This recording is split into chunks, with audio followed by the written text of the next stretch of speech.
Só um pouquinho, gente.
Pessoal, bom dia, então, é um prazer receber todos vocês aqui. Eu sou a Graziela Guarda, sou uma das coordenadoras do EduComp 2024 e vou estar hoje fazendo o suporte técnico aqui da sala de vocês. Então, é um prazer receber vocês aqui na sessão das mesas temáticas da quarta edição do Simpósio Brasileiro de Educação em Computação 2020, do EduComp 2024. Então, o nosso EduComp ele é realizado pela Sociedade Brasileira de Computação por meio da Comissão Especial de Educação em Computação, CEDUComp, e o EduComp 2024 está sendo sediado virtualmente pela Universidade Presbiteriana Mackenzie. Então, essa é a nossa sala do Google Meet, nossa sessão, do Google Meet, da mesa temática 3. Pedimos que vocês coloquem, por gentileza, o microfone no modo silencioso durante a sessão, e mais à frente, no momento da discussão, vocês podem habilitá-los caso queiram fazer perguntas, respeitando a ordem da moderação que vai organizar essa organização aí das falas. Então, para dar seguimento, a gente chama as doutoras Luciana Frigo, da Universidade Federal de Santa Catarina, e a professora doutora Silvia Amélia Bin, da Universidade Tecnológica Federal do Paraná, moderadoras desta mesa de hoje. Bom dia, eu sou Silvia Amélia Bin. Antes de fazer minha audiodescrição, só sinalizando que foi necessário fazer alguns ajustes nessa mesa, então eu vou atuar como moderadora. Uma das nossas convidadas teve um problema de agenda, não vai poder nos acompanhar, a professora Raquel Miguel. Bem, eu sou uma mulher branca, cabelos curtos, grisalhos, estou usando um óculos de armação preta e visto uma camiseta preta com a logo do Elas. Vou moderar essa mesa, que tem como título Fatores que influenciam as escolhas profissionais das mulheres em computação. Para dialogar com a gente hoje, nós temos aqui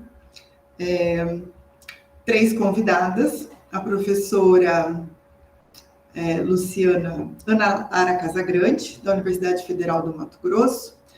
Temos a estudante Luísa Suelen Araújo Reis, da Universidade Estadual de Santa Cruz, não é Santa Catarina, e a professora Luciana Bolan Frigo, da Universidade Federal de Santa Catarina, também pós-doc na Universidade Federal Fluminense.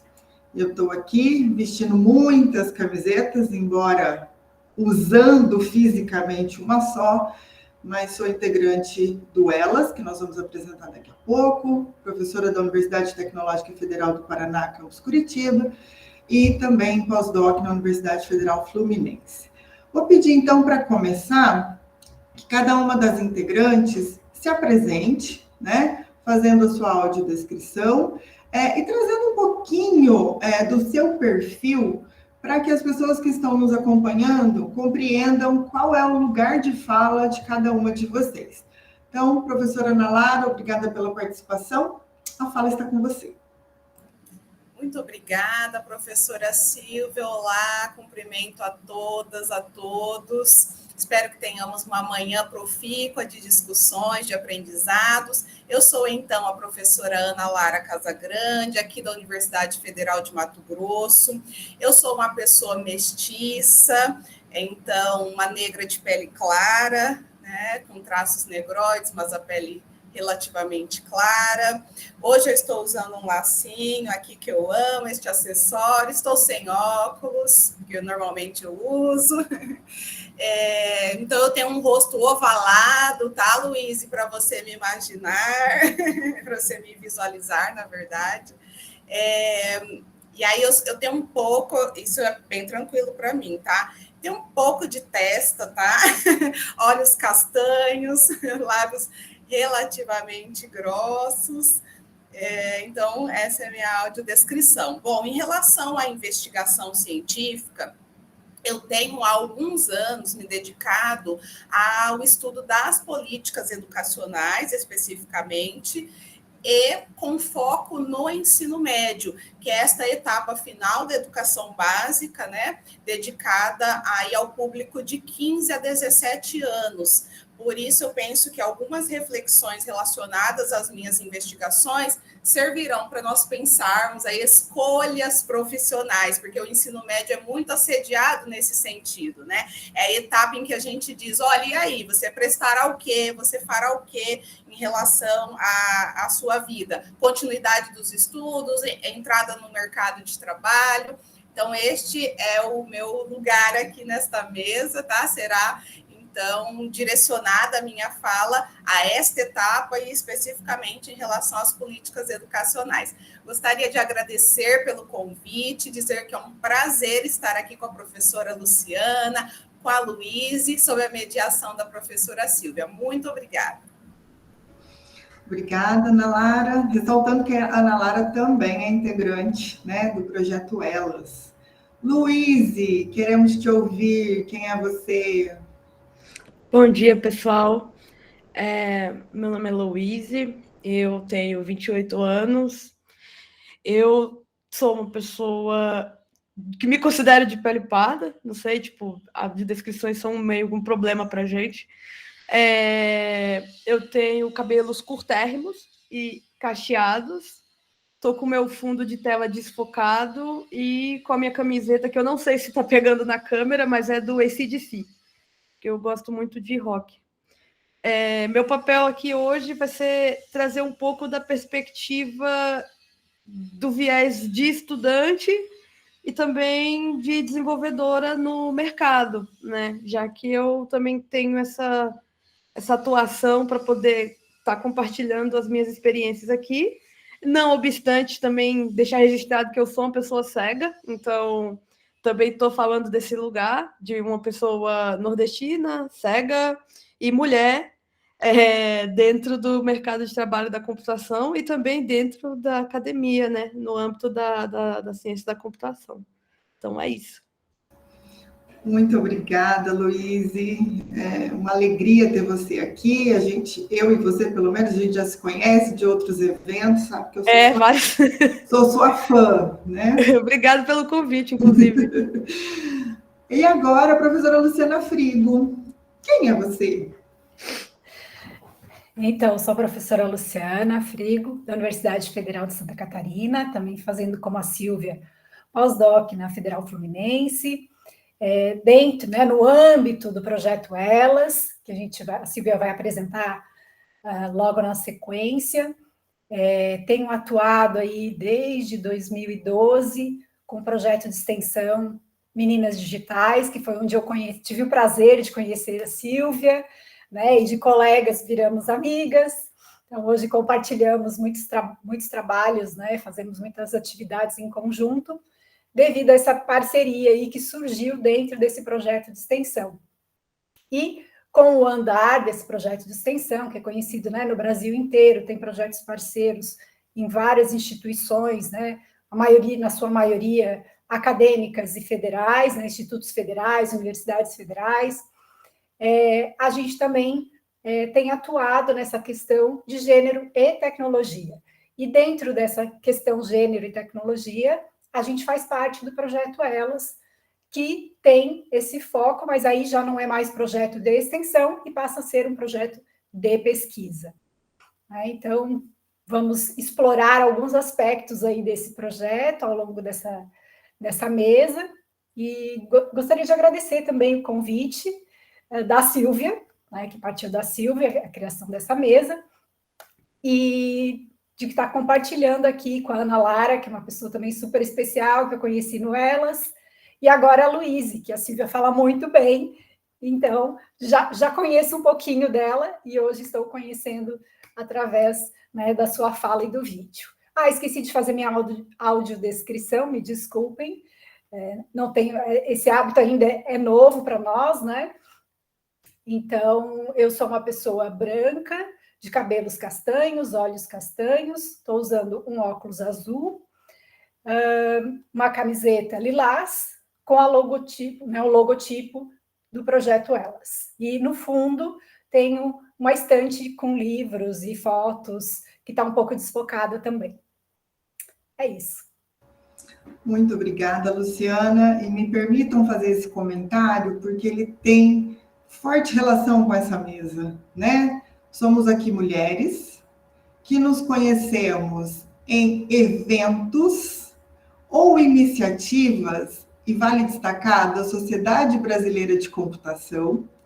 E além de muito trabalho que a gente tem nesses eventos, a gente constrói essas redes, essas relações de amizade e de parcerias que geram mais trabalhos. Então, eu sou muito grata, né, por estar com essa mesa aqui e toda essa experiência, essa vivência de eventos científicos e acadêmicos. Então, que bom, eu espero que todo mundo que esteja acompanhando também tenha essa sensação, mesmo no online, que a gente possa construir essas relações. Bem, então, dando prosseguimento, né, ao nosso planejamento, a gente vai falar, dar o contexto desse projeto, Elas, apresentar quais fatores foram mapeados como relevantes nas escolhas profissionais das meninas e mulheres, e vamos dialogar, então, a partir desses fatores. Nós organizamos as falas selecionamos alguns fatores, elaboramos 6 perguntas relacionadas a esses fatores, que serão direcionadas para as nossas participantes, responderão as perguntas.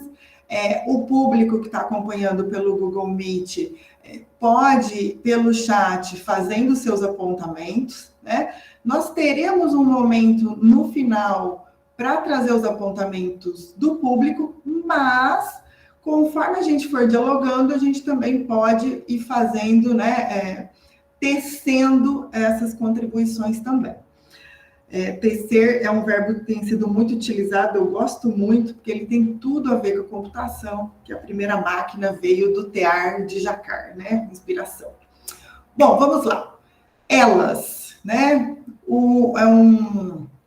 é um nome que nós demos para a rede, que significa Equality in Leadership for Latin America STEM, então a equidade na liderança latino-americana na área de STEM, ciência, tecnologia, engenharia e matemática, mas o nome oficial do nosso projeto é Latin America Open Data for Gender Equality Policies, Focus on Leadership in STEM. Então, a nossa proposta é criar, né, uma plataforma de dados abertos que trate das questões de equidade de gênero, focando em liderança de mulheres na América Latina.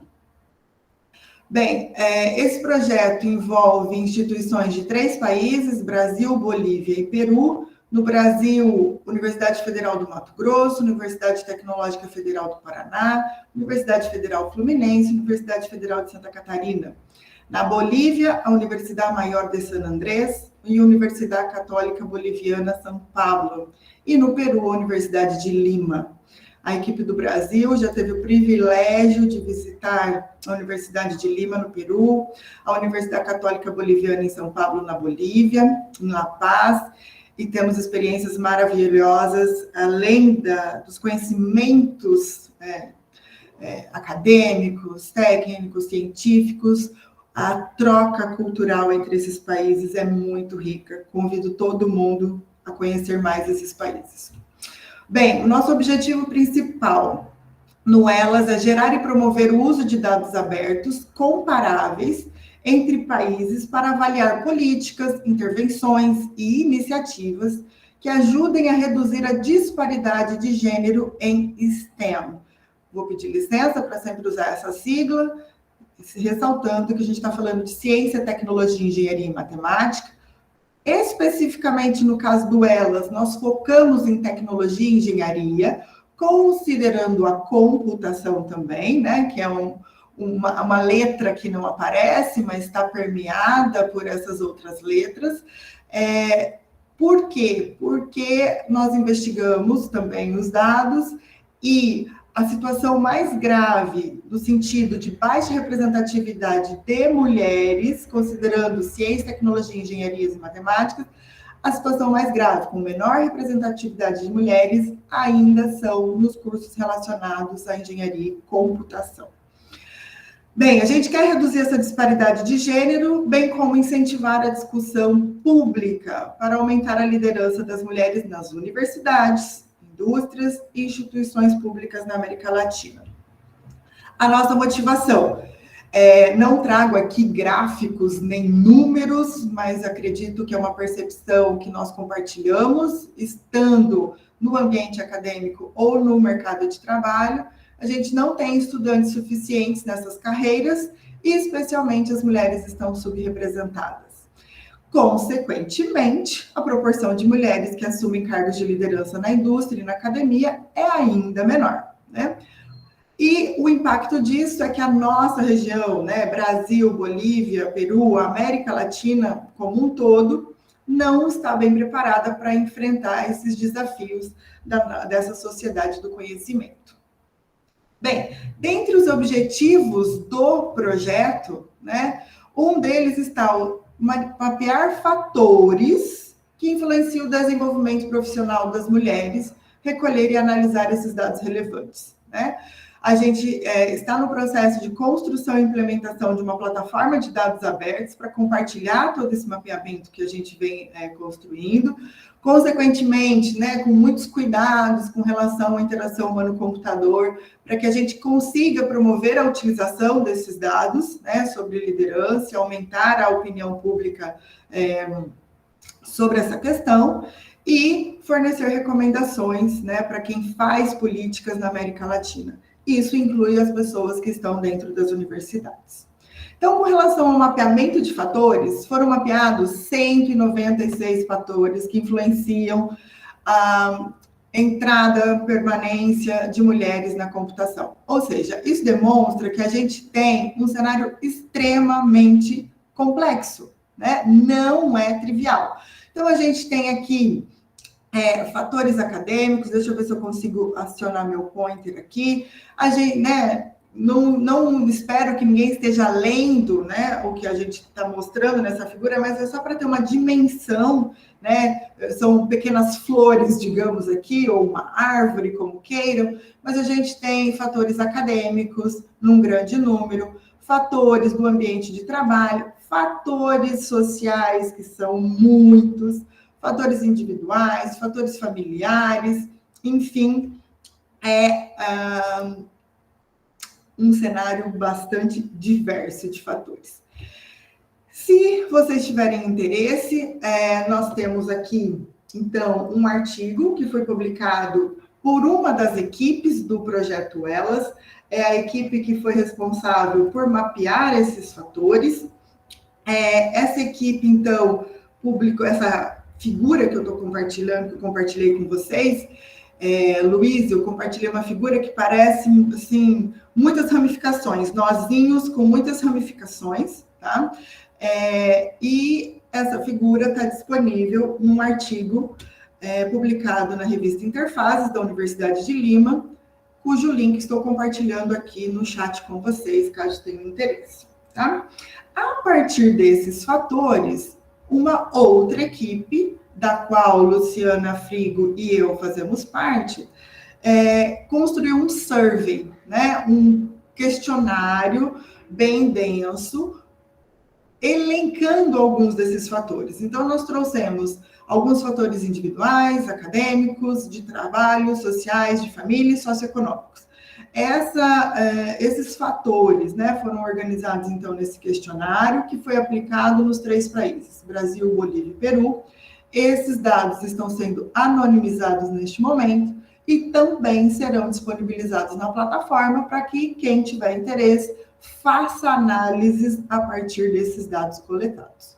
Então, a partir disso, nós também tivemos um artigo aceito, onde a gente descreve toda a construção desse survey, desse questionamento, né, desse questionário, que vai ser apresentado agora em junho na Conferência Ibero-Americana de Sistemas de Informação e Tecnologias, tá? E aí, vamos então conversar sobre esses fatores, tá?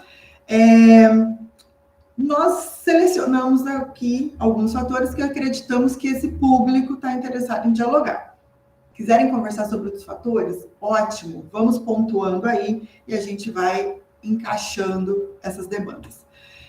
Para começar, então, a primeira pergunta é: como promover o senso de pertencimento em computação em meninas e mulheres? Esse é um fator individual e vou começar por uma ordem alfabética dos nomes, tá? Então, professora, e aí as respostas, como nós temos sempre o limite de tempo, tá? 2 a 3 minutos cada uma para responder cada uma dessas perguntas, tá certo? Então, como promover o senso de pertencimento em computação em meninas e mulheres, professora Ana Lara? Bom, eu penso que esse senso de pertencimento, como um fator individual, ele deva ser trabalhado ao longo da vida, né, dessas meninas, até elas se constituírem mulheres, porque é desde a infância que é feito este trabalho de que você não pertence a este lugar, por exemplo, das ciências exatas. O que acontece, aí eu puxo um pouco para a minha formação em pedagogia, o oposto na pedagogia, mas a raiz do problema é a mesma, que redundará lá na falta de pertencimento, por exemplo, nesse senso de pertencimento à área da computação. Na pedagogia, o que acontece? Este é o seu lugar, mulher, dado o fato de que você tem, até biologicamente, disse, uma propensão ao cuidado, uma propensão à maternidade, uma propensão a essa maternidade, né? O que não procede, né? Então, trata-se de uma quebra de paradigma mesmo, de algo que vem sendo construído histórica e culturalmente ao longo dos anos, que faz com que depois, lá na frente, a gente veja este problema de, bom, eu não pertenço a este lugar, né? A computação não é para mim. O que é para mim? A maternidade, o cuidado, esses elementos ligados à pedagogia. O que também na área da pedagogia, acho que é importante a gente registrar aqui, não procede porque a pedagogia é uma área de conhecimento. A pedagogia é uma área que requer estudo, que requer dedicação, que requer empenho acadêmico. Então, este maternar, este cuidado, eles não são apropriados. Mas isso, então, eu trago a pedagogia para mostrar este oposto que afetará as meninas e as mulheres nesse senso de pertencimento. Então, na minha ótica, isso deve ser trabalhado desde a infância, ali desde a educação infantil. Tá? Obrigada, Ana Lara. Luíse, como promover o senso de pertencimento em computação em meninas e mulheres? Olha, falando assim, totalmente de experiência pessoal, eu acho que é através de exemplo. Pelo menos para mim, eu entrei na computação no ensino médio, quando eu fui fazer informática no Instituto Federal da Bahia, da minha cidade. E eu fui a primeira cega lá, né? E, obviamente, tem toda essa parte de lutar por acessibilidade, que também se entrelaça, né? Acaba sendo interseccional, né? Uma mulher com deficiência. Então, com perdão da expressão, é a rabeta da rabeta, né? E no Instituto Federal, eu tive uma professora que ela sozinha me deu LP1, LP2, sistemas operacionais, banco de dados, quase tudo. E eu simplesmente odiava aquilo. Odiava por conta de ser muito visual e por conta de muita referência masculina. E os professores, né, no caso os homens, eles faziam parecer que era coisa de homem mesmo, né? E ao mesmo tempo era inacessível. E essa professora, ela, sinceramente, ela deu sangue. Ela tinha hérnia de disco, mas ela se jogava no chão para fazer as figuras em alto relevo para mim.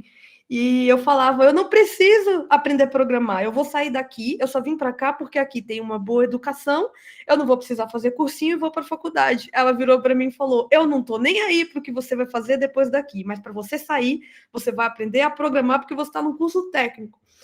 E aí, depois dessa lapada, ela começou a me mostrar como a computação poderia me fornecer acessibilidade quando ela não existisse. Então, ela e a minha professora de química brigavam o dia inteiro para acessibilidade, mas ao mesmo tempo, sei lá, eu construí a minha própria tabela periódica para conseguir estudar química, sabe? Eu fiz isso com HTML e Ajax, nem se usa mais Ajax hoje. E aí essa professora, ela me sacaneou. Ela viu um prêmio chamado Simpósio Hipertexto, que a Federal do Pernambuco organizava. Ela foi e me inscreveu. Tipo, vai lá apresentar a tabela na vida. Ainda me botou para ir sozinha. E aí eu ganhei esse prêmio. E eu fiquei chocada, tipo, que realmente uma tabela periódica era necessária para outras pessoas cegas que não sabiam programar. E a partir daí eu falei, não acredito que eu vou fazer isso. E aí eu me inscrevi para ciência da computação.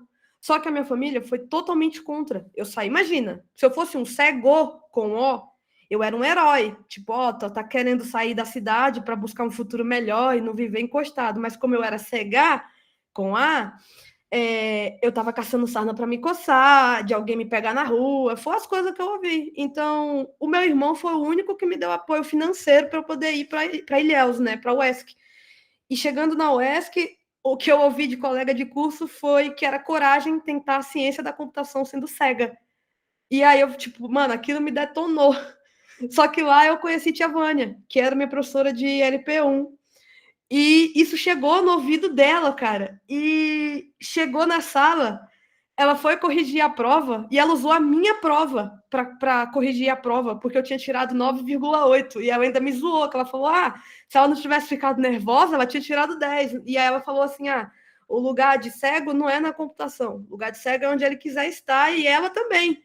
E a professora Vânia, juntamente com a minha professora de metodologia científica, que também é uma mulher, PhD em astrofísica observacional e teórica, foram me dando essa sustentação, porque toda semana eu encontrava um motivo novo para desistir da faculdade. É que a Vânia não está aqui, mas ela sabe que é verdade. E aí, isso foi me fazendo querer ficar, sabe? Assim como quando eu entrei no Itaú, a minha mentora é uma desenvolvedora sênior, uma mulher, e nós somos as únicas mulheres do time, sabe? E às vezes a gente encontra muita resistência por parte da liderança, por parte dos outros desenvolvedores, e a gente se faz fortaleza, porque uma andorinha só não faz verão. Então eu acho que é através da representatividade, da rede, e de mostrar que você não está ali para poder... você não está desafiando nada, é um lugar seu que você vai ficar e pronto, e acabou, sabe? Então, pelo menos na minha vida, foi assim que as coisas aconteceram, e é o que eu procuro fazer hoje para outras pessoas. Tipo, provar que não é que você não deve estar ali, é porque historicamente tem toda uma questão que não tem nada a ver com você, mas repercute sobre você por conta do seu gênero, por conta das suas características. E aí, às vezes, eu dou carteirada mesmo. Eu falo para a tia Vânia, às vezes eu tenho que ir em evento, eu vou com o crachá do Itaú, porque aí dá uma outra cara, né? Infelizmente, é o que a gente tem que fazer ainda, mas respondendo sua pergunta, eu acho que é isso, exemplo, representatividade. Muito obrigada, Luiz. Então, a Ana Lara traz, né, esse ponto. Tem que ser desde a infância. Luiz, reforça. Precisamos de exemplo. Luciana Frigo, como promover esse senso de pertencimento em computação em meninas e mulheres? Luiz, só sinalizando, tem um monte de gente dando palminhas aqui, tá? Pela tua fala. Então, tá subindo um monte de mãozinha aqui na tela, sinalizando. E no texto, não sei se como que é o teu acompanhamento pelo chat? Eu consigo ler, mas eu silenciei. Depois eu dou uma olhadinha. Depois você lê. Fica falando aqui. Beleza, a gente compartilha com você. Luciana Frigo. Nossa, depois desse relato da Luíse, né, tão claro e tão lindo, claro que a gente percebe que cheio de dificuldades, como todo mundo tem, né, mas eu trago uma outra visão, que é a de docente, né, enquanto docente, enquanto professora de projeto de extensão, né, do Meninas Digitais. Então, eu acho que a gente faz muito um trabalho de acolhimento, que tem relação com o que Luísa acabou de falar, né, num outro âmbito, onde eu entendo que é super importante a gente valorizar as pessoas, valorizar as habilidades e competências delas. Então, assim, quando essas meninas entram na universidade, né, num curso de computação, e não encontram pares para compartilhar suas angústias, compartilhar, né, a Luiz falou, eu queria desistir toda semana. Isso é bastante comum, né, porque quando você não encontra pessoas que compartilhem das suas angústias, que compartilhem dos problemas, que parece que aquele problema é só seu, né, que mais ninguém está tendo aquele problema. E aí eu acho que o grupo, o projeto, né, Meninas Digitais, que está aí espalhado pelo Brasil inteiro, ele exerce muito essa função, né, onde as pessoas compartilham, né, as suas dificuldades, as suas angústias, os seus anseios, e isso faz com que elas se sintam mais fortes. Não, eu resolvi dessa forma, quem sabe você também pode resolver assim esse problema, né? Então, uma pessoa ajuda a outra. Então, acredito que muito que tem essa parte do acolhimento e depois a questão da valorização. Então, assim, o que cada menina vai fazer? O que elas vão apresentar para as alunas de ensino médio? Eu sempre peço que elas façam algo que elas queiram. Então, assim, qual é a sua aptidão? Qual é o seu desejo? Eu não sei programar, mas eu quero aprender a programar. Eu não sei fazer tal coisa, mas eu quero trabalhar com robótica. Ok, então você vai estudar isso que você deseja, né, que você almeja, para, então, né, preparar um curso para dar para as meninas do ensino médio, do ensino fundamental. Por quê? Porque isso, primeiro, a motivação. Aquilo que eu sou motivada, aquilo que eu gosto, ou que eu acho que eu gosto, às vezes, né, é só um sentimento inicial e depois vai ver que não é bem aquilo, mas eu acho que a universidade é um ambiente de experimentação, onde você pode, né, ir em várias áreas diferentes, experimentando todas elas, para quando entrar no mercado de trabalho já ter uma ideia do que fazer, do que seguir. Então, eu acredito que essa forma também, né, de permitir a experimentação, de melhorar essas competências, essas habilidades de cada um, né? E a gente vê o crescimento dessas meninas ao longo do curso, né? A menina que está lá no início e a menina que sai lá no final, elas são totalmente diferentes. Elas evoluem, elas crescem, né? Elas criam mais confiança no seu trabalho, naquilo que está fazendo, naquilo que está exercendo. Então, assim, uma outra questão que eu acho que é importante a gente falar muito, que é a dificuldade da computação com relação a outras profissões mais conhecidas, mais tradicionais, por exemplo, né, o advogado, a advogada, médica, dentista, psicólogo, que nessas profissões, ao longo do curso, eles têm muito já o laboratório. Então, a pessoa, né, o estudante de medicina, ele já vai botar o jaleco, ele já se sente médico ou médica, né? O advogado vai fazer lá aquela, né, trabalhar com o pessoal nos projetos de extensão e já vai atuar diretamente com o público-alvo. E na computação, a gente, por ser muito mais abstrato, a gente não tem essa proximidade com a profissão como essas outras profissões têm. Então, isso acaba também sendo um fator que desmotiva o aluno, porque ele não se enxerga, ele não se visualiza um profissional da computação, uma profissional da computação. Então, essa é uma dificuldade que a gente tem aí que buscar formas de contornar, né? E aí eu entendo que os projetos de extensão têm esse papel, né? De levar, olha, a computação é isso, né? A computação podem ser várias coisas, né? Não é só programar. Programar é uma coisa, faz parte dela, mas não é só isso. Né? É muito mais ampla que isso.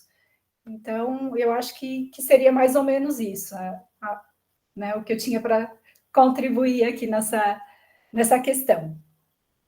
Muito obrigada, Luciana. Então, resumindo aqui, né, como promover esse senso de pertencimento? É desde a infância, é com exemplos, suporte da família, na universidade, esse acolhimento, a criação de grupos, a valorização desses talentos, né, e as experiências práticas. Convido quem está aqui a fazer essa reflexão. Como o seu senso de pertencimento, seja como homem, como mulher ou qualquer outro gênero, foi promovido? Como é que você, né, percebe a construção do seu senso de pertencimento na computação? Tudo bem se alguém descobrir assim, ainda não desenvolvi. Vamos trabalhar, estamos com as dicas aqui, né, as sugestões, a experiência das nossas participantes. Nossa segunda pergunta com relação a um fator educacional, tem uma relação com o que a Luciana Frigo trouxe, né? A Luíse também usou a palavra mentoria. Então, como realizar programas de mentoria para dar apoio às mulheres atuantes em computação? Então, Luíse, você citou a tua mentora no Itaú, né? Como que isso funciona dentro de uma estrutura de mercado e como se você teve outras experiências de mentoria também. Então, como realizar programas de mentoria para dar apoio às mulheres atuantes em computação? Vamos começar com a Luíse agora. Eu acho que a experiência de mentoria, ela tem que começar dentro da academia. Eu destaco uma em cada fase da minha vida. No meu ensino médio, foi a minha professora de LP. Na UESC, tia Vânia, com toda certeza. Na UESC, fora dela, talvez. E no meu trabalho, a Juju. Eu entrei no Itaú como júnior, então, para você ir se ambientando, porque dentro do mercado, cada empresa que você trabalha, ela tem um ambiente totalmente diferente, cada uma trabalha com uma linguagem, com um sistema operacional. Eu já trabalhei em empresas que a gente usava Linux, que era o meu paraíso. Cheguei no banco, toma o Windows. E, assim, eles te colocam uma pessoa de maior senioridade para poder te mentorar, né? E eles tá tendo agora muito esse papo, né, de lideranças femininas no mundo corporativo. Então, o Itaú, ele financia várias iniciativas nesse sentido, através do Itaú Cultural. E o time para onde eu fui e a pessoa escolhida para trabalhar comigo foi proposital. Foi uma iniciativa do gestor, porque ele julgou que seria importante para a minha permanência. E ele não estava errado, não. Foi mesmo, porque, a princípio, eu tinha muita barreira de questão de gênero e questão também da deficiência. A deficiência é uma cerejinha do bolo da discriminação, né? E como ela já estava lá há bastante tempo, ela fez exatamente o que a professora comentou, né? Ela compartilhou as estratégias que ela própria usava. E aí, tendo isso, eu fui ficando e fui me adaptando. Então, funciona dessa forma. E, claro, os grupos de apoio voltados para mulheres, né? Então, isso eu acho mega, mega, mega, mega importante. Eu tenho feito uma busca implacável por mulheres com deficiência na área da TI. Tá difícil, não achei nenhum até agora em ciência da computação, só em tecnólogos, principalmente. Porque eu acho que essas redes, elas te fortalecem no que a professora estava falando, né? Na questão de lidar com problemas.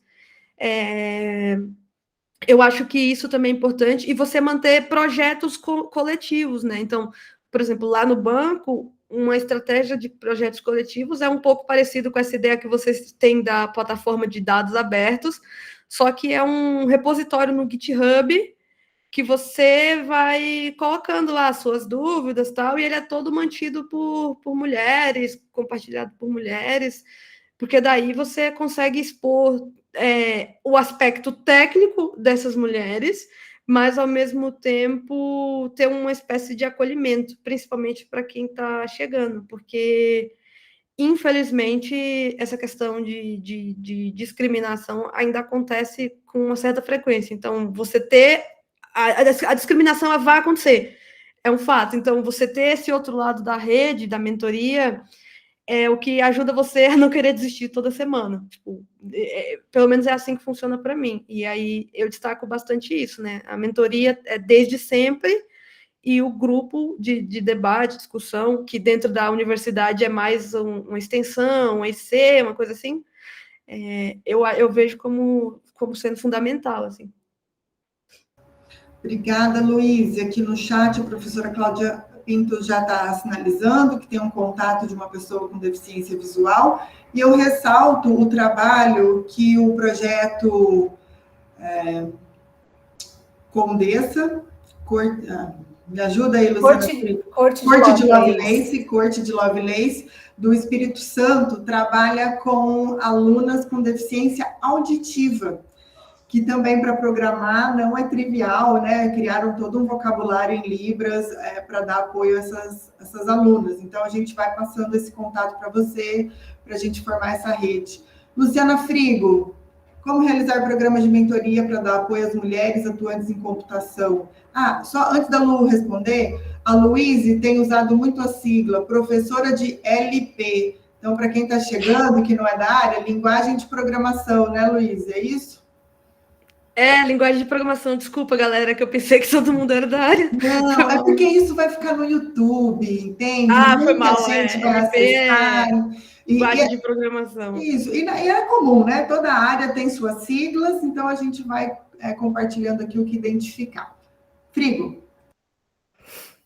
A Luísa tocou em pontos muito importantes, né? E ela falou realmente que cada nível tem, né, as suas formas e fontes de mentoria.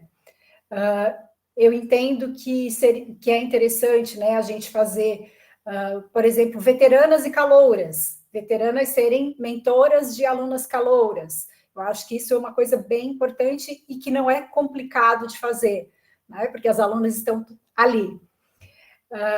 Depois a gente pode pensar quando essas alunas saem do curso, então, ex-alunas serem mentoras, né, de alunas de graduação, né, ou alunas de pós serem de graduação, enfim, eu acho que toda essa cadeia, né, pode acontecer, inclusive alunas de graduação serem de alunas de ensino técnico, ensino médio, ensino fundamental. Eu acho que sempre a gente consegue fazer, né, esse fluxo de informações sem demandar uma energia tão grande, né, porque geralmente a gente pensa assim, mulheres profissionais que estão na indústria atenderem as meninas da graduação. Isso seria muito bacana, isso, né? Tanto para alunas quanto para professoras, né? Cito também. Eu acho que isso é muito bacana, só que é um pouco mais complexo, né? Por questão de agendas, por questão, né, de localizar essas pessoas que queiram juntar essas pessoas. Dá para fazer? Dá, já tem algumas que fazem. A gente teve no programa Meninas Digitais, né? A gente teve uma empresa que fez um programa de mentoria com as alunas parceiras dos projetos, né? Dos projetos parceiros. Então, a gente teve aí, a gente rodou 2 programas, um piloto e depois um segundo, fazendo essas mentorias com as profissionais daquela empresa. Então, isso é um projeto que funciona e é bem interessante. até porque as empresas também têm interesse nessas alunas que vão sair, que serão futuras profissionais, mulheres, né, que as empresas tanto buscam atualmente.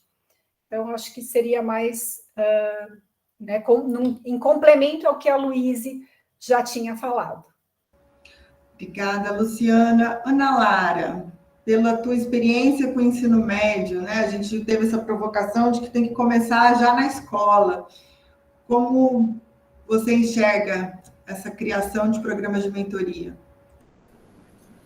Me parece, Silvia, resgatando também um pouco do que a Luíse falou, né, e alguns aspectos mencionados pela professora Luciana, que as políticas institucionais são muito importantes. Porque, senão, esses projetos, sobretudo coletivos, né, mencionados pela Luíse, eles ficam num âmbito muito da boa vontade, né? Então, é nesse sentido que eu entro no Elas com essa discussão. Gente, a política importa, ela é importante, né? E aí, aqui eu aproveito também para fazer um parênteses, para abrir um parênteses e logo fechá-lo, de menção ao professor Cristiano Maciel, né, que é do meu grupo de pesquisa aqui da UFMT, coordena o nosso projeto Elas, então um abração aí, fica registrado para o professor Cristiano. Mas eu acho que, retomando, é isso. Se isso não se tratar de uma política institucional, fica muito na boa vontade de uma professora que a Luíse teve, da Luciana especificamente, fica personalizado. E quando essa pessoa, né, ela se envolve com outras coisas, ou ela se aposenta, aquilo fica abandonado. Então, cadê o suporte para as outras meninas quando a professora que a Luíse tinha saiu?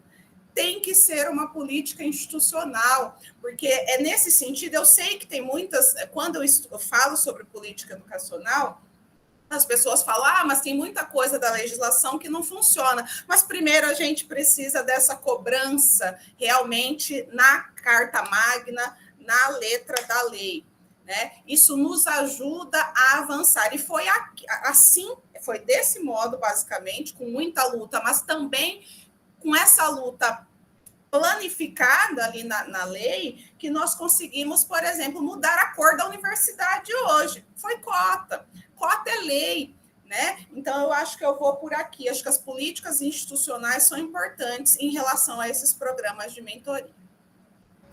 Que maravilha! Olha, eu me sinto aqui contemplada. Acho que os convites que eu fiz para essa mesa estão alinhados. Espero que o público também perceba isso. Acho que está percebendo. Continuam as mãozinhas subindo aqui de parabéns, né?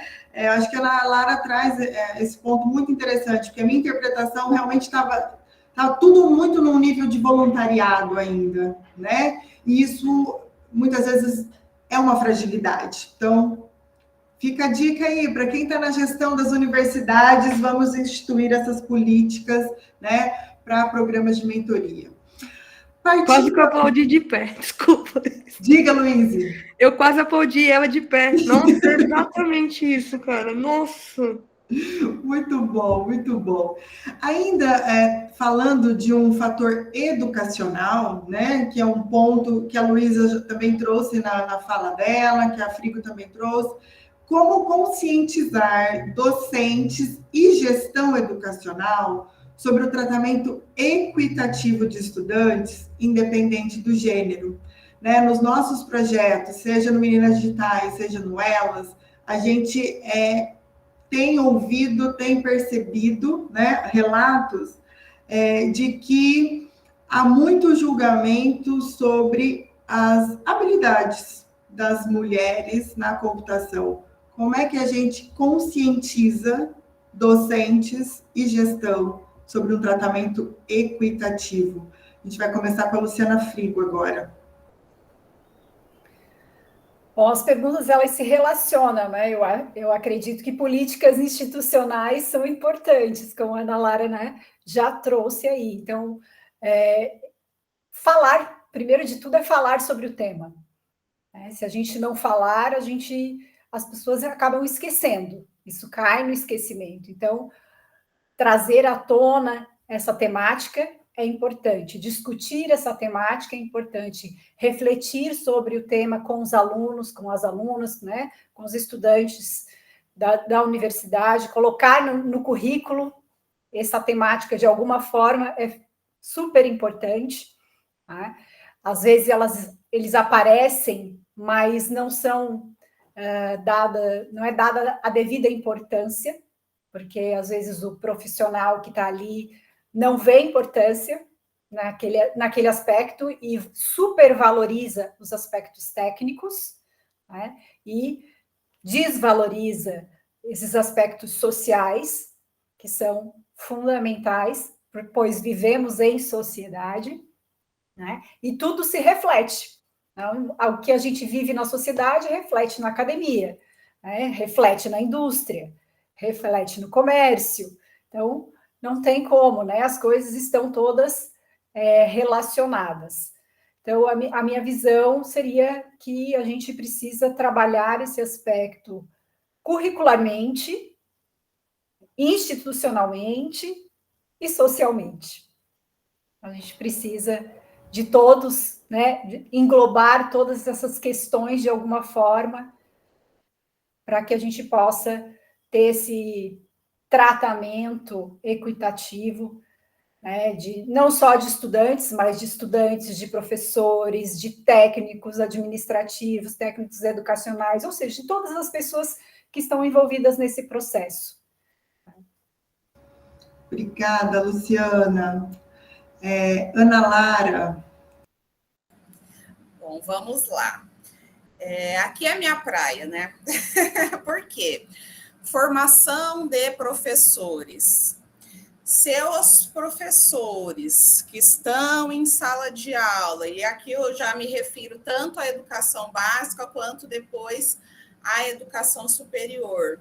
Se eles não tiverem nas suas formações acesso a essa questão do tratamento equitativo de estudantes, eles não conseguirão operacionalizar essa dinâmica de atuação, né, na sua prática profissional, tanto como docente, quanto quando ele assume um cargo de gestão, que normalmente somos nós docentes mesmos, né, tanto na educação básica quanto na educação superior. O gestor, o diretor, a coordenação pedagógica é um professor, né, uma professora, uma docente, um docente. Então, a minha proposta prática nesse sentido é inserir nos currículos essa discussão sobre gênero.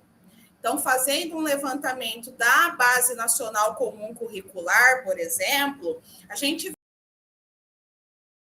em língua portuguesa como gênero do discurso, gênero literário, gênero não literário. Então, quer dizer, há um esvaziamento do currículo em relação a esta temática. Então, como eu vou conscientizar se eu não tenho isso na formação profissional docente e no currículo que ele trabalhará? Então, essa Base Nacional Comum Curricular, apenas para contextualizar muito rapidamente, ela foi estabelecida após a lei que reforma o ensino médio, ali em 2017, né, a Lei 13.415, e tem muito questionamento sobre essa reforma do ensino médio, porque ela foi feita de forma apressada pelo Michel Temer, naquele contexto de controverso, por assim dizer, controverso processo de impeachment, né, vulgo golpe. Então, e essa base, ela se materializa assim, esvaziada dessa questão de gênero, esvaziada de preocupação com a ampliação das desigualdades educacionais em relação aos jovens pobres. Então, o currículo, eu penso que seja uma questão importante, a gente tem que trazer essas questões para o currículo, porque currículo é disputa. Currículo é sobre o que eu vou falar, tanto na formação de professores, quanto depois lá na escola e na universidade. Então, o currículo, ele define o que são as aprendizagens essenciais dentro do grande contingente de conhecimento produzido pela humanidade. O que é o recorte da escola? Qual é o recorte do nosso projeto político-pedagógico em determinado curso? Então, como conscientizar docentes e gestão por meio da formação de professores e por meio aí do recheio no currículo em relação a essa temática do tratamento equitativo de estudantes e da questão de gênero.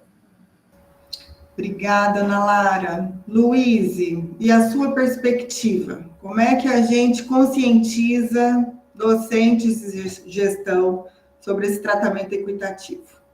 Olha, eu já acho que tem que existir políticas institucionalizadas. Como a professora Ana Lara bateu nessa tecla, eu vou puxar por esse gancho também, porque, pelo menos na minha vivência como estudante, desde o ensino técnico até lá na universidade, eu enxergo dois grandes problemas, né? O primeiro é que, dentro da parte de ciências exatas, e isso se estende na computação, tem aquele glamour da reprovação, né?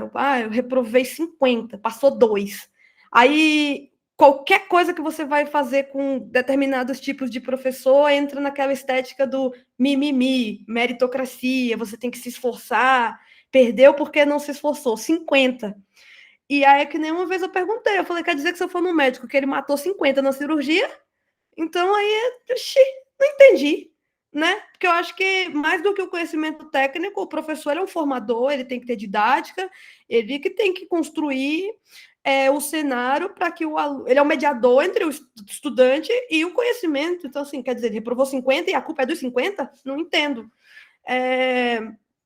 E aí entra, além dessa estética do mimimi, tem muita coisa que a galera coloca na conta do não tive formação para isso, mas que também passa pelo fator humano. Vou dar um exemplo que aconteceu comigo. Eu tive um professor na disciplina de fundamentos matemáticos que ele dava aula desenhando, e ele dava aula praticamente em silêncio. Tipo, como vocês podem ver aqui em verde, nesse diagrama. E eu falava com ele, professor, pode explicar o diagrama? Aí ele falava assim, Ramon, vê o que ela quer aí, vê o que ela quer, vê o que ela quer. Porque ele achava que de todo mundo daquela sala, eu era literalmente a última pessoa que valia a pena o investimento, porque é óbvio que eu não ia trabalhar, eu não ia fazer pesquisa, eu só estava ali enchendo o saco. E não teve conversa com esse professor que desse jeito. Só deu o mínimo jeito quando a gente chamou ele na chincha, como diz aqui, né, para colocar na cara dele a Lei 13.146 e demonstrar por A mais B que ele estava incorrendo em discriminação e com testemunha, né? Todo mundo, ele fazia isso na sala de aula tranquilão, porque ele nem sabia que tinha uma lei para proteger a gente, porque a lei é de 2015 e o professor, obviamente, não se atualizava.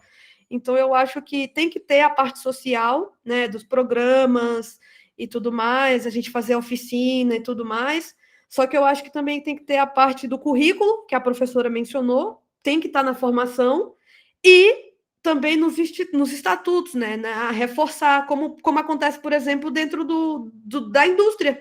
A indústria ela tem medo que essas condutas ocorram, porque aí, justiça do trabalho. Então, o que a gente sempre faz?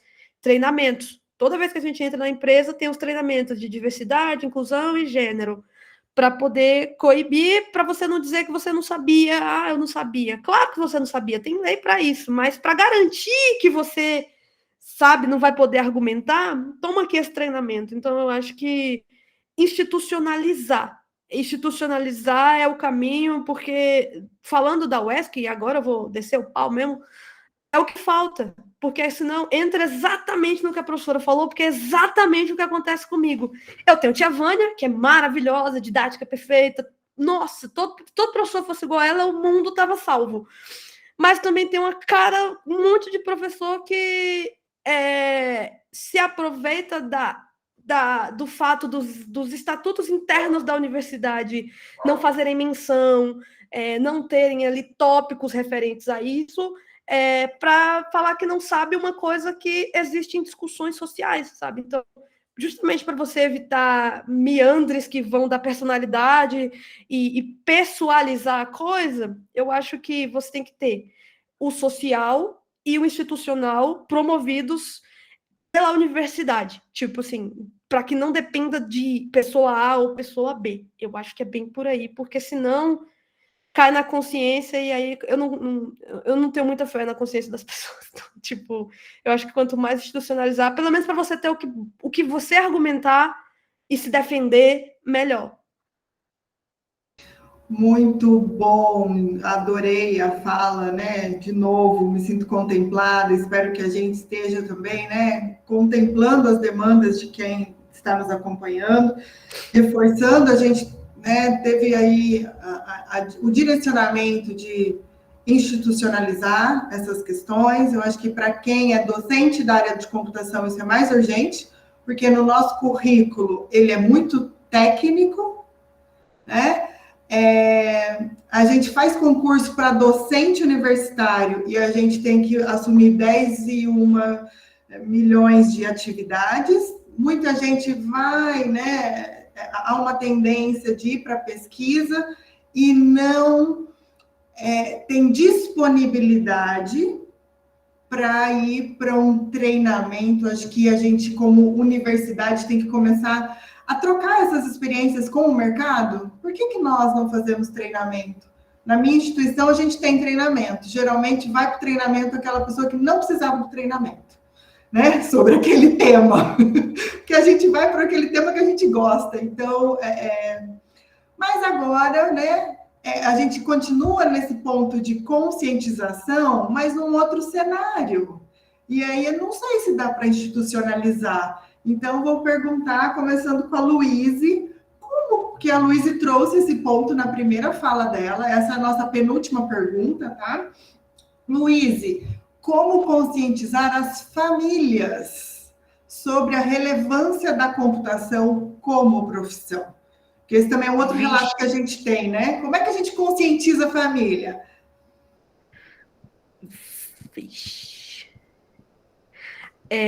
Tá me ouvindo? Meu microfone está aberto? Sim, está aberto, Luíse. Você já conseguiu conscientizar a sua? Hã? Você já conseguiu conscientizar a sua? A minha mãe acha que eu estudei computação para abrir uma lan house, então é um pouco complicado. A única forma que eu encontrei foi exemplos práticos mesmo. Ela usa muito os aplicativos que todo mundo usa, né? Google, Facebook, TikTok e tal. Então eu tento explicar para ela que aquilo não vem de Júpiter. Mãe, juro para a senhora, tem pessoas que trabalham nisso aí.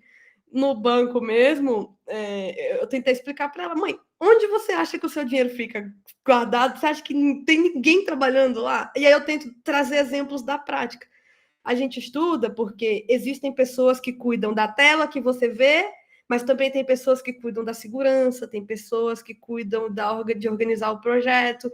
E eu tento tirar o máximo de técnico. Tipo, eu tento dar o exemplo da prática, assim. Como é que funciona o sinal da Globo hoje, que é digital?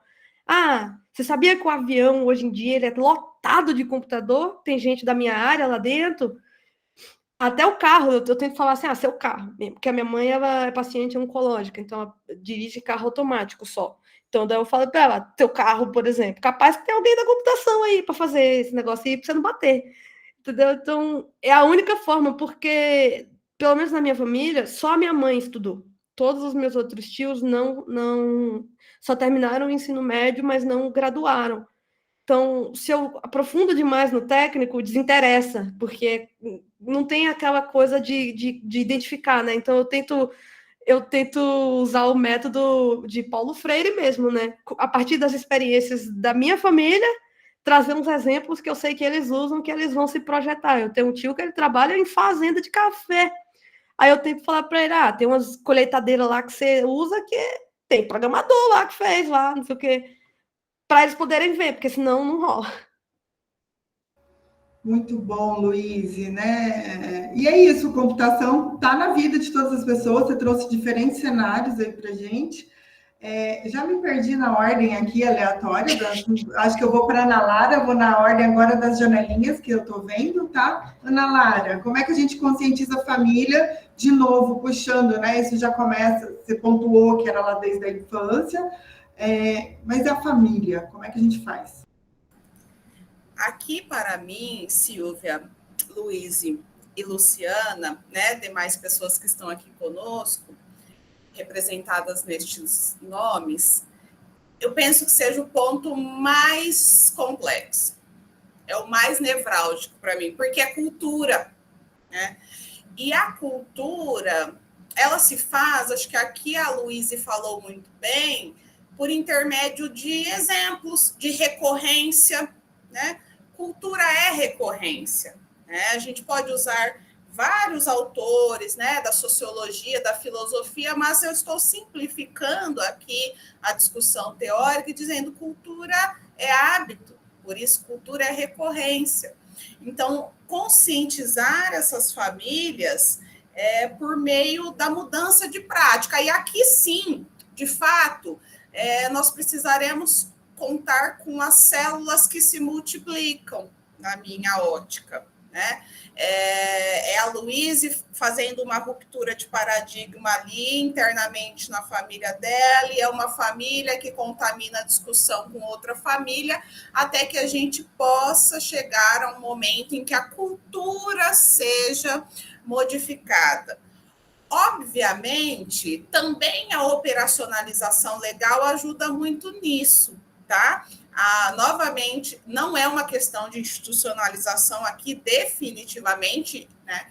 Mas ela ajuda a nós pensarmos, por exemplo, porque hoje é muito comum para a gente que as mulheres ocupem postos de liderança, porque atrás, quando elas não poderiam nem jogar, né? Então, futebol, mulheres jogavam escondido, não competiam, mulheres não votavam.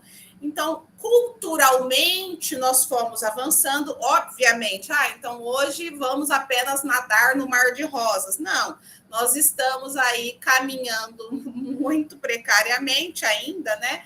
Porque teve muita mulher que correu antes de nós, né? Capinou o terreno para que a gente pudesse aí plantar. Então, essa cultura, ela vai se modificando ao longo do tempo, sim, por meio dessas resistências inicialmente pontuais, né? Que contaminam, né? Um grupo que começa... Bom, mas por que mulher não vota? Por que mulher tem que pedir autorização para o esposo para fazer um empréstimo no banco? Porque a ideia era de que, de fato, a economia doméstica era uma coisa masculina, né? A economia, enfim, de modo geral, né? Que os postos de liderança, obviamente, eram destinados a homens. Então, eu penso que a conscientização das famílias vem a partir disso, de uma mudança cultural, e essa mudança cultural ela é paulatina. Aí sim, os exemplos arrastam, os exemplos vão atuando como um vírus que se dissemina, né? Até que um dia adiante nós possamos dizer, olha, teve uma vez, em 2024, foi necessário fazer uma mesa no Educomp para discutir a questão das mulheres na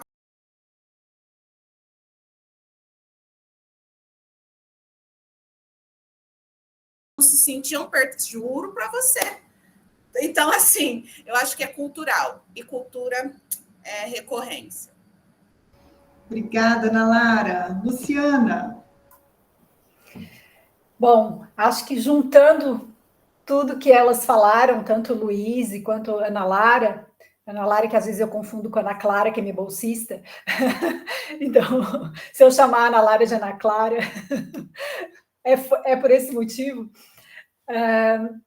A gente pode falar muito dos estereótipos, né? Os estereótipos da genialidade. Eu passo isso inúmeras vezes, imagino que Silvia também, uma pessoa desconhecida, começa a conversar, o que você faz? Aí quando você diz que é da computação, a pessoa já regala os olhos, assim, nossa, então você deve ser gênia, né? Então, assim, já te coloca num outro patamar, como se fosse uma pessoa, né, quase um extraterrestre. E não é nada disso, né? Então, é simplesmente uma área diferente, uma área diversa, que muitas mulheres não escolhem, né? E quando a gente escolhe por aptidões, por habilidades, né? Por competências e por questões que a gente vai, ao longo do tempo, elaborando, trabalhando, e muito estudo e muito esforço, diga-se de passagem. Né? Isso depende de gênero, né? E depende da área que você for escolher para atuar. Mas tem as crenças, né? E essas crenças que criam esses estereótipos, elas acabam atrapalhando, né? Que está inserido na nossa cultura, como a Ana Lara bem citou. E eu vejo, né, trazendo o que Luíse falou também, nós precisamos, enquanto cientistas, né, que trabalham essa temática, fazermos o quê? A tradução de conhecimento. Então, pegarmos esse conhecimento, né, que é científico e levarmos para as pessoas de uma forma simples, como o Luíse falou que ela faz. Né? Ela faz isso naturalmente, e a gente precisa fazer isso de uma forma mais institucional.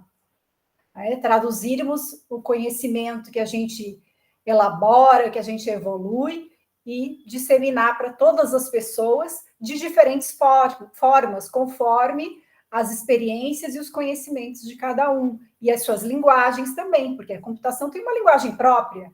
Né? Então, no início, o Luiz estava falando do LP. LP pode ser o disco, né, de vinil antigo, a Luiz talvez não conheça, mas nós que somos de uma geração, né, mais antiga, sabemos, né, que LP também tinha outro significado. Então, é isso, né? Cada profissão tem o seu vocabulário próprio, e a gente precisa fazer com que esse vocabulário seja comum às pessoas. Né? Então, quando a gente for conversar com alguém que não é da computação, a gente precisa usar um vocabulário simples e comum, né? E não querer, né, mostrar que você conhece daquilo usando um vocabulário mais rebuscado e específico, né, que não faz sentido nenhum para aquelas pessoas. E eu vejo que a IA, hoje em dia, com o ChatGPT, então a gente está tendo aí uma imersão no mundo da computação que está aparecendo, né, nos jornais, que está aparecendo nas mídias, nas redes sociais, e a gente pode aproveitar disso para mostrar um pouco mais da computação, das profissões relacionadas à computação.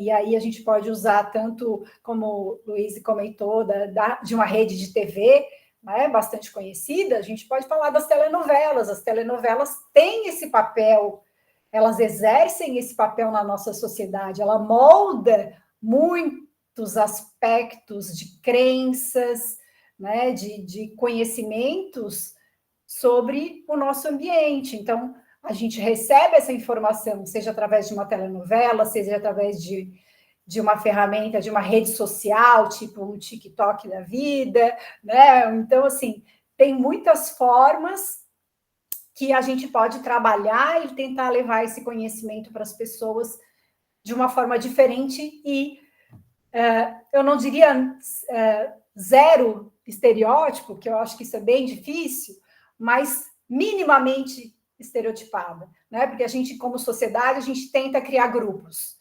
E os grupos, sempre que a gente generaliza, a gente perde, né, certa granularidade nisso. Então, a gente perde o indivíduo e a gente pensa no coletivo. O que é comum daquele grupo? Então, sempre vai ter algum estereótipo associado, mas a gente tentar minimizar esses estereótipos e não estereótipos que são totalmente fora da realidade. Acho que seria mais ou menos nesse sentido, fazer com que a gente trabalhe, chegue nas pessoas de uma forma mais simples e com menos estereótipos. Muito obrigada. Criamos uma crise de identidade nas pessoas que gostavam do status de ter genialidade e falar muito difícil, né? Mas indicamos vários profissionais da área de psicologia que dão tratamentos ótimos. A gente pode ser feliz falando simples e não tendo genialidade, ok? Bom, nossa última pergunta. Os temas são riquíssimos, né? As nossas participantes com contribuições maravilhosas. Uma pergunta complexa, densa também, mas a gente tem um tempo. E a Graziela disse que a gente só tem mais 13 minutos. Então, eu vou pedir para vocês serem sucintas nessa resposta, até para a gente dar espaço, que também vai ser muito sucinto, peço desculpas para quem está aqui na sala, mas para quem está na sala também se manifestar pelo chat, tá certo? Então, para fechar, a nossa pergunta é, como criar... Isso já também foi permeado nas respostas. Como criar oportunidades para mulheres em vulnerabilidade socioeconômica atuarem na computação? Agora eu vou deixar randômico. Quem quer começar? Posso começar? Já que eu já estava falando, continuo falando. Projetos como Laboratória, eu acho que entram aqui em acordo, né? Para quem não conhece, o Laboratório é um projeto que visa capacitar e inserir mulheres no mercado de trabalho de computação. Então, eu acredito que esse tipo de projeto tem uma finalidade bastante específica, que é trabalhar justamente com essas mulheres de vulnerabilidade socioeconômica, pensando assim que a universidade como um todo, ela tem um outro propósito, que é uma formação mais ampla, não é específica, né, um treinamento, uma capacitação específica para exercer uma função.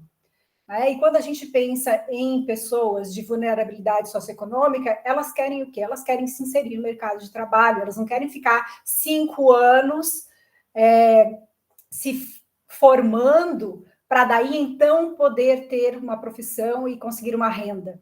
Elas têm uma urgência diferente. Aí a gente tem que pensar que as pessoas são diferentes e têm necessidades diferentes. Então, nesse sentido, eu acredito que projetos como o Laboratório se enquadram bem nessa criação de oportunidades.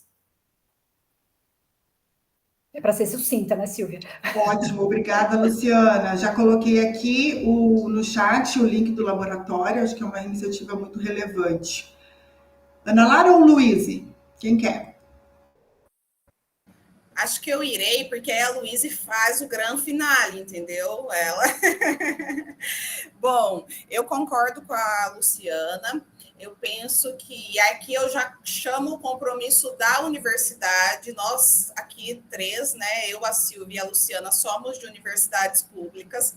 Então, eu penso que nós devamos apenas cumprir o nosso papel, que é cuidar do tripé ensino, pesquisa e extensão. Então, muito objetivamente, para criar oportunidades para mulheres em vulnerabilidade socioeconômica, para atuarem na computação e também em outras áreas das ciências exatas, eu penso que os projetos de extensão façam este papel, né, cumpram com este papel, que é da universidade, que é de fazer essa integração com a sociedade, de sair também, se a gente fala aqui, né, a Silvia fez referência, até brincou um pouco em relação ao que a Luciana falou, desse pedestal da genialidade, a universidade também tem que, como um todo, sair deste lugar elitizado e chegar à sociedade, que é o seu papel. E é por isso que, por exemplo, nas minhas investigações científicas, a gente sempre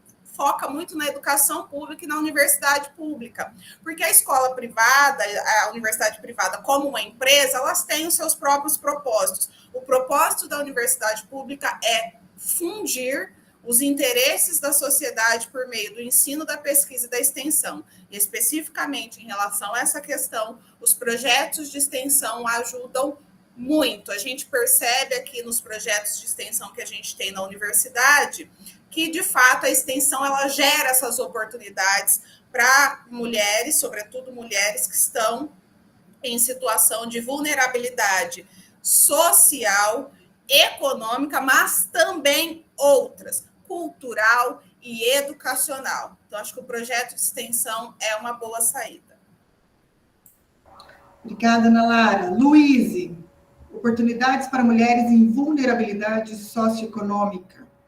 Eu acho que a gente pode se aproveitar de alguns fatores, né?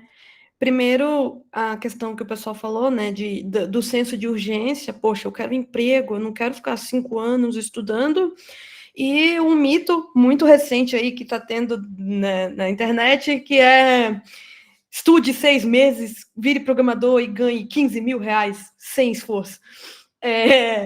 Acho que, do ponto de vista institucional que eu falo, a universidade, a gente pegar essas questões e responder mesmo. Olha, você pode até aprender esse básico que todo mundo está passando e tudo mais, só que essas coisas, elas são passageiras, nos anos 90, as pessoas que desenvolviam usavam, sei lá, Visual Basic. Quem usa Visual Basic hoje para desenvolver um projeto novo? Ninguém.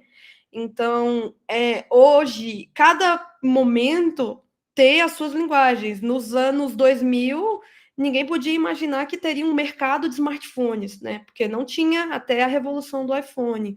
Então, essas linguagens vão mudando, o mercado ele vai mudando, mas os princípios, os fundamentos, eles são os mesmos. Então, quem aprende fundamento, aprende qualquer linguagem, consegue transitar por qualquer mercado.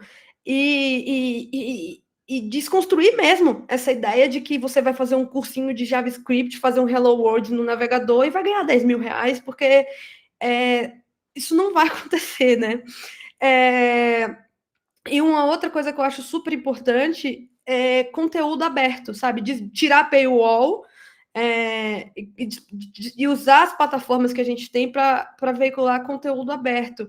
Tem um projeto que eu gosto muito, muito, muito, embora ele seja um pouco inacessível para mim, mas é muito maneiro, que é o da Univesp, no YouTube, né? Eles têm vários cursos de disciplinas de engenharia, de computação, que é open no YouTube, e que eu já até usei alguns para poder sobreviver na faculdade, para passar no banco, mandando um linkzinho do YouTube. Então, eu acho uma forma legal, porque não está atrás de nenhum meio de pagamento ou plataforma específica que você tem que fazer o cadastro do seu tipo sanguíneo para poder ter acesso, sabe? Então, eu acho que também esse tipo de conteúdo... Então, vou promover aqui sei lá, um basicão. Como construir uma landing page de HTML. Vou gravar isso e tacar lá no YouTube. Tipo, sabe? Alguém em algum lugar vai acessar. E do lado do mercado, eu acho que é o que está acontecendo agora, né? Assim, eu sou uma pessoa com deficiência, então eu acredito firmemente, isso é uma convicção minha, que sem as cotas para pessoa com deficiência, eu poderia ter, sei lá, o melhor currículo, eu não seria contratada, porque isso já acontecia comigo na UESC, as pessoas, meus colegas com muito menos semestres, arrumavam estágio no CEPED, não sei o quê, e eu não consegui nada. Então, assim, eu acho essa medida mega importante, porque só me deram a oportunidade de mostrar o meu valor como profissional por conta dessa medida afirmativa, e está tendo agora muita vaga, assim, afirmativa para mulheres. São vagas específicas, então, ao mesmo tempo que tem essa vaga, os requisitos, eles são muito, muito, muito específicos. Se você for pagar para se qualificar, você vai levar o mesmo tempo para juntar esse dinheiro do que você passaria na universidade. Então, usar as plataformas para veicular conteúdo gratuito para se preparar para acessar essas vagas que estão surgindo direcionadas. Eu acho que é por aí, esse casamento. Muito obrigada. Eu acho que a gente tem ideias ótimas aqui que vocês estão trazendo, né? Eu vou encaminhando aqui, passando os meus slides para a gente finalizar. Essa coisa do aberto, né, que a Luísa está trazendo, acho que dialoga com os objetivos do Elas, né, de compartilhar esses dados para a gente pensar essas políticas públicas, e que a gente entenda que política pública não está lá somente nas câmaras de deputados, no Senado, ela se faz dentro das nossas instituições, né, esse convite para a gente repensar. Então, venham conosco, né, para o Elas. Com relação ao conteúdo aberto, quero reforçar esse papel da Univesp, né? O ano passado, no workshop de Educação e Computação, a gente viu os resultados de como a Univesp tem contemplado pessoas com deficiência, conseguindo contemplar um número muito maior do que todas as outras estaduais do estado de São Paulo, né? Além do laboratório, eu compartilho aqui a ideia do Tech Girls, que também trata disso. Eu preciso de uma renda logo no início, não dá para eu esperar 6 meses de curso para começar a ter uma renda, tá? Então, a gente tem muitas iniciativas. Para o nosso público, nós temos, sinto muito, peço desculpas, 3 minutos, né? Para quem está aqui no chat, se quiser fazer algum apontamento, alguma colaboração.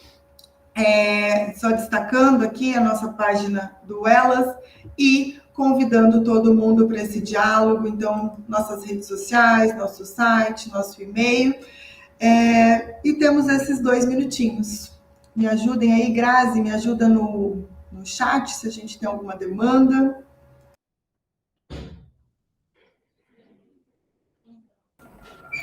Acho que não, é mais o pessoal parabenizando mesmo, agradecendo. Então, é isso, fiquei emocionada também com o relato da Luísa. Muito obrigada a vocês todas por estarem aqui. Foi um grande prazer recebê-las.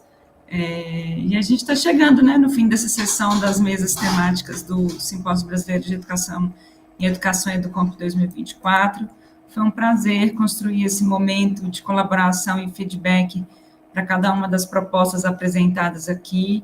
Pessoal, continue com a gente no Educomp 2024, ainda temos diversas atividades previstas até a tarde de sexta-feira, vocês podem dar uma olhadinha na nossa programação no nosso site, aproveitem o evento para interagir com a comunidade de educação em computação. Um abraço para todas, eu vou todos também, tem meninos aqui, vou passar a vinheta aqui só para encerrar. Posso só fechar aqui agradecendo? Tá, só agradecendo, então, a oportunidade dessa chamada que o Educomp fez, agradecer o aceite dessa nossa proposta, agradecer todo mundo que nos acompanhou, peço desculpas pela falta de oportunidade de vocês compartilharem também a perspectiva de vocês, mas estamos abertas aí para dialogar em outros canais. Muito obrigada, Luciana, Ana Lara, Luiz e Graziela, Esivaldo, muito obrigada. A gente que agradece. Só um minutinho, gente, para eu seguir o protocolo aqui antes do encerramento.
E agora todo mundo pulando para o minicurso, ou não, né? Tem as vagas, né, Graziela?